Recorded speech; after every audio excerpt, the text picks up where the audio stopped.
Hello guys, आज मैं movie explain करूंगी Jack the Giant Slayer. Movie के स्टार्टिंग में हमें एक बच्चा जैक दिखाया जाता है जिसे उसके फादर एक स्टोरी सुनाते हैं जिसमें जायंट्स एक बड़े से ट्री की हेल्प से धरती पर आ जाते हैं और लोगों को तंग करने लगते हैं। लेकिन किंग एरिक एक मैजिकल क्राउन की हेल्प से उन्हें अपना गुलाम बनाकर वापस आसमान में भेज देता है और बचे हुए ट्री के सीड्स को छिपा देता है। राजकुमारी इजाबेला की मोम भी उसे सेम स्टोरी सुना रही होती है। सीन 10 साल बाद शिफ्ट होता है जहां जैक सिटी की तरफ अपने हॉर्स को बेचने जाता है क्योंकि वो बहुत गरीब होते हैं। तभी वो एक प्ले में पहुंचता है जहां जायंट की स्टोरी सुनाई जा रही होती है।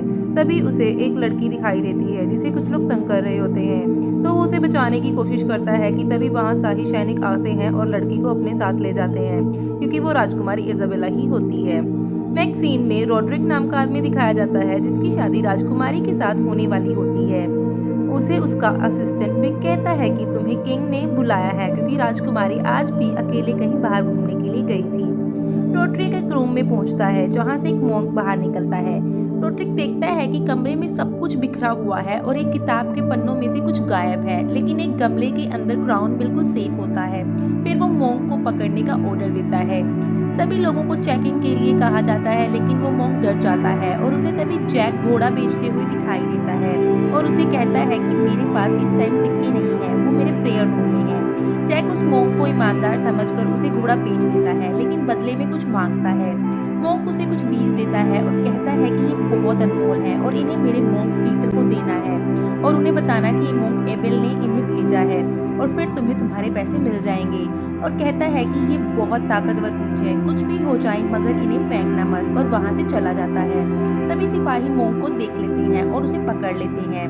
जैक घर बीज लेकर आता है और वहाँ पैसों के बिना आए देखकर उसे उसके अंकल उस पर बहुत गुस्सा करते हैं। इधर किंग राजकुमारी को बिना बताए बाहर जाने के लिए डांटते हैं और राजकुमारी कहती है कि मुझे रॉड्रिक से शादी नहीं करनी, लेकिन किंग नहीं मानते। इधर जैक से एक बीच फ्लोर के नीचे गिर जाता है और राजकुमारी किंग से कहती है कि अगर मैं क्वीन बनूंगी तो मुझे बाहर जाकर अपनी जनता से मिलने दीजिए, लेकिन किंग नहीं मानते। रॉड्रिक मॉन्क से आकर बीजों के बारे में पूछता है, लेकिन वो कुछ नहीं बताता और रॉड्रिक उसे मार डालता है। नेक्स्ट सीन में राजकुमारी इजाबेला अपने घोड़े पर सवार होकर कहीं जा रही होती है और बहुत तेज बारिश होने की वजह से वह रास्ता भूल जाती है और जैक के घर पहुंच मदद मांगती है। बारिश में छत टपकने की वजह से फ्लोर के अंदर पड़े बीज को पानी मिल जाता है। इधर इजाबेला और जैक आपस में बातें करने लगते हैं और उसे वही जायंट स्टोरी की बुक देता है जो उसके फादर बचपन में उसे सुनाते थे। तभी अचानक बीज से पौधा उगने लगता है और पूरे घर की छत को तोड़कर वो आसमान में बढ़ने लगता है। राजकुमारी घर के अंदर फंस जाती है तो जैक जल्दी से राजकुमारी तक पहुंचता है, लेकिन वो कहता है कि मुझे हाइट से डर लगता है और वो अचानक नीचे गिर जाता है और राजकुमारी पेड़ के साथ घर में कैद हुई ऊपर पहुंच जाती है। अगले दिन जैक की आंख खुलती है तो वो किंग और उसकी सेना को देखता है और किंग पूछते हैं कि तुम्हारे पास मेरी बेटी का नेकलेस कैसे आया। जैक किंग को सब कुछ बताता है और जायंट ट्री भी दिखाता है। कुछ सोल्जर्स रॉड्रिक और जैक किंग के ऑर्डर से पेड़ पर चढ़ते हैं ताकि राजकुमारी को वापस ला सकें। सोल्जर एल्मोंड जैक से बातें करते हुए आगे बढ़ता है। जैक ऊंचाई के डर की वजह से बेहोश हो जाता है और होश में आते ही फिर सभी आगे बढ़ने लगते हैं। पेड़ पर चढ़ते हुए कुछ सिपाही नीचे गिर जाते हैं और वो खुद को बचाने के लिए चिल्लाते हैं, लेकिन रॉड्रिक विक को ऑर्डर देता है कि रस्सी काट दो और इन सोल्जर्स को नीचे गिरने दो। रॉड्रिक जैक और एल्मोंड से झूठ बोलता है कि रस्सी टूट गई और वो सोल्जर्स मारे गए। अगली सुबह जैक उठता है और देखता है कि वो काफी ऊपर पहुंच चुके हैं और सबको वहां पर जैक का घर भी दिखाई देता है। वहां पर उन्हें एक गुफा दिखाई देती है जो ऊपर बादलों में एक पहाड़ तक जाती है। सभी इजाबेला को ढूंढने निकल पड़ते हैं और रॉड्रिक जैक को चाकू से डराकर बीजों के बारे में पूछता है और उसे बीजों वाला बैग ले लेता है, मगर जैक एक बीज अपने लॉकेट में छिपा लेता है। एल्मोंड राजकुमारी द्वारा बनाए गए निशानों को पेड़ों पर देखते हुए आगे बढ़ता है। इधर किंग के सोल्जर्स जायंट ट्री के नीचे अपने कैंप्स लगा लेते हैं और उन सैनिकों को देखते हैं जो ऊपर से रस्सी कटने की वजह से नीचे गिरकर मर गए। ऊपर सभी चिल्लाते हुए इजाबेला को ढूंढते हैं और तभी जैक को वो बुक मिलती है जो उसने राजकुमारी को दी होती है। जैक कहता है कि राजकुमारी मुसीबत में है क्योंकि यहाँ पर टहनियाँ टूटी हुई हैं। जैक एल्मोंड और क्रॉ अलग जाते हैं और रॉड्रिक विक और एक और साथी अलग जाकर राजकुमारी को ढूंढते हैं। जैक और एल्मोंड वहां भेड़ों को देखते हैं और जैसे ही जैक और क्रॉ उन्हें खाने के लिए पकड़ने के लिए आगे बढ़ते हैं तो एक जाल में फंस जाते हैं। रस्सी काटकर क्रॉ और जैक बाहर निकल आते हैं, मगर क्रॉ और एल्मोंड किसी जायंट को आते देख पेड़ के पीछे और जैक पानी में ही सांस रोककर छिप जाता है। जायंट को इंसान की स्मेल आ जाती है और वो पेड़ के पीछे छिपे क्रॉ को पकड़ लेता है। एलमोंड जाकर जॉइंट पर अटैक करता है मगर जॉइंट उसे भी पकड़कर अपने साथ ले जाता है। जैक चुपके से उस जॉइंट का पीछा करता है। इधर रॉड्रिक, विक और उसका दूसरा साथी एक झरने के पास पहुंचते हैं, लेकिन रॉड्रिक और विक धोखे से अपने साथी को धक्का देकर मार डालते हैं। तभी वहां दो बड़े जॉइंट आ जाते हैं और वो विक को खा लेते हैं। और जैसे ही वो रॉड्रिक को पकड़ने लगते हैं, रॉड्रिक मैजिकल क्राउन निकालकर उनके सामने कर देता है। नेक्स्ट सीन में जैक जॉइंट्स की सिटी में पहुंच जाता है। इधर इजाबेला को बिग फॉलन जॉइंट पूछता है कि तुम सब यहाँ कैसे आई, मगर वो जॉइंट को नहीं बताती और कहती है कि मैं यहाँ अकेली आई हूँ। बिग फॉलन जॉइंट कहता है कि तुम किंग एरिक के खानदान से हो, इसलिए तुम जहाँ जाओगी तुम्हारे पीछे बहुत लोग आएंगे। इजाबेला चौंक जाती है कि किंग एरिक तो बहुत पहले हुआ करते थे। बिग फॉलन कहता है कि जॉइंट्स के बारे में पुरानी लोक कथा बिल्कुल सच्ची है। हम किंग एरिक की शक्ल और आवाज तो भूल गए, मगर हमें उसकी खून की गंध अभी भी याद है, और इसलिए तुम हमारे यहाँ पर हो क्योंकि तुम्हारे खून से वही स्मेल आ रही है। बिग फॉलन सभी जॉइंट्स को इजाबेला के बारे में बताता है और कहता है कि बहुत सालों के बाद हमें एरिक किंग से बदला लेने का मौका मिला है। तभी एक जॉइंट एलमोंड और क्रॉ को वहां लेकर आ जाता है। क्रॉ बिग फॉलन जॉइंट को धमकाता है, लेकिन जॉइंट क्रॉ को मार डालता है। जैक जॉइंट्स के घर में पहुंच जाता है। इजाबेला को खाने के लिए जॉइंट्स आपस में लड़ने लगते हैं और तभी वहां रॉड्रिक मैजिकल क्राउन के साथ पहुंच जाता है और सभी जॉइंट उसके सामने घुटने टेक देते हैं। एलमोंड रॉड्रिक से कहता है कि मैं सबसे हमें छोड़ने का हुक्म दो, लेकिन रॉड्रिक इनकार कर देता है और कहता है कि कल हम धरती पर जाकर सभी देशों पर कब्जा करेंगे और तुम सबको अपने नए राजा यानी कि मेरी बात माननी होगी। इजाबेला और एलमोंड को यकीन नहीं हो रहा होता कि रॉड्रिक गद्दार निकला। बिग फॉलन जॉइंट भी रॉड्रिक से नाखुश होता है। जैक एक जॉइंट को इजाबेला को ले जाते हुए देखता है।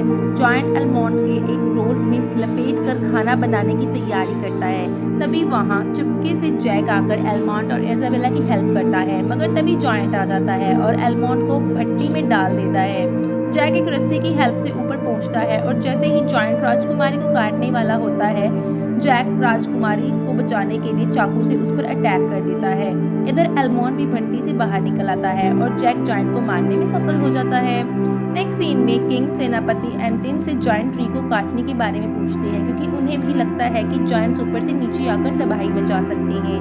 इधर एलमोंड, जैक और इजाबेला वहां से भाग निकलते हैं, लेकिन जैसे ही वो पानी वाली गुफा जहां से जॉइंट ट्री का रास्ता होता है तक पहुंचते हैं तो देखते हैं कि वहां एक जॉइंट रॉड्रिक के कहने पर पहरा दे रहा होता है। जैक और एलमोंड जॉइंट को जगाने का प्लान बनाते हैं और वो उसके मुंह के कवच को खोलकर उसमें मधुमक्खियों को डाल देते हैं ताकि वो उसकी गुफा से हटते ही वहां से जा सके, और मधुमक्खियों के काटने की वजह से जॉइंट खाई में गिरकर मर जाता है। एलमोंड जैक और राजकुमारी को नीचे जाने को कहता है और खुद वही रुककर रॉड्रिक से मैजिकल क्राउन लेने चला जाता है।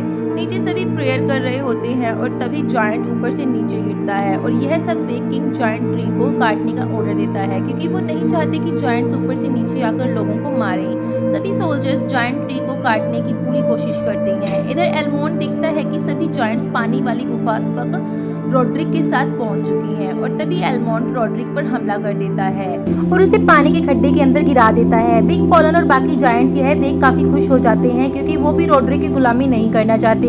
एलमोंड झरने से नीचे लटक जाता है, लेकिन वो चालाकी से रॉड्रिक पर चाकू से वार कर देता है। इधर जायंट्स गुफा को तोड़ना स्टार्ट कर देते हैं और मरे हुए रॉड्रिक से क्राउन छीन बिग फॉलन अपनी फिंगर में पहन लेता है और खुद जायंट्स का किंग बन जाता है। जायंट ट्री टूट के नीचे गिरने लगता है और एलमोंड छलांग लगाकर खुद भी ट्री के साथ नीचे चला जाता है। जायंट ट्री को टूटता देख बिग फॉलन गुस्से के मारे चिल्लाने लगता है, क्योंकि उनके नीचे जाने का रास्ता बंद हो चुका होता है। जैक और इजाबेला पेड़ से नीचे कूद जाते हैं और बच जाते हैं। एलमोंड भी पानी में कूद जाता है। किंग काफी इमोशनल होता है, लेकिन इजाबेला को देख काफी खुश हो जाता है। इजाबेला रॉड्रिक की गद्दारी के बारे में किंग को बताती है। किंग जैक का शुक्रिया अदा करता है। बिग फॉलन को रॉड्रिक की पॉकेट से गिरी बीजों की थैली दिखाई देती है और वो बीजों को देख खुश हो जाता है और उन्हें पानी में फेंक देता है ताकि जॉइंट ट्री उग सके और वो नीचे पहुंच सके। सभी जॉइंट्स उगते हुए जॉइंट ट्री की हेल्प से नीचे पहुंचते हैं। जैक जल्दी से किंग को जॉइंट्स के बारे में बताता है। सभी जॉइंट्स उनके पीछे होते हैं और सभी को पकड़ पकड़ कर मार रहे होते हैं। एलमोंड सोल्जर्स की हेल्प से किंग राजकुमारी, सोल्जर्स और जैक के अंदर आते ही ब्रिज को बंद कर देता है और चारों तरफ आग लगा देता है, जिसमें बिग फॉलन जल जाता है। दूसरे जॉइंट सोचते हैं कि बिग फॉलन मारा गया, लेकिन वो पानी के नीचे जिंदा ही होता है।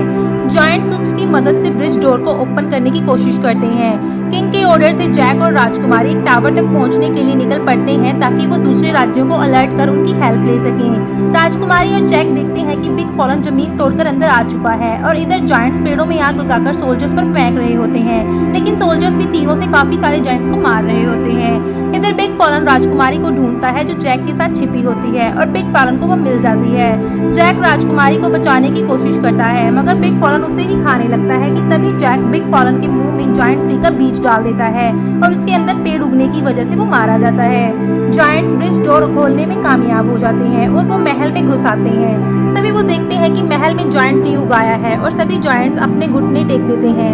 एलमोंड और किंग देखते हैं कि जैक ने वही मैजिकल क्राउन पहना हुआ है जिसके आगे सभी जायंट्स अपना सिर झुकाते हैं। सभी बहुत खुश हो जाते हैं और जायंट्स को वापस भेज दिया जाता है। लास्ट में जैक और इजाबेला की शादी हो जाती है और यही हमारी मूवी की एंडिंग हो जाती है।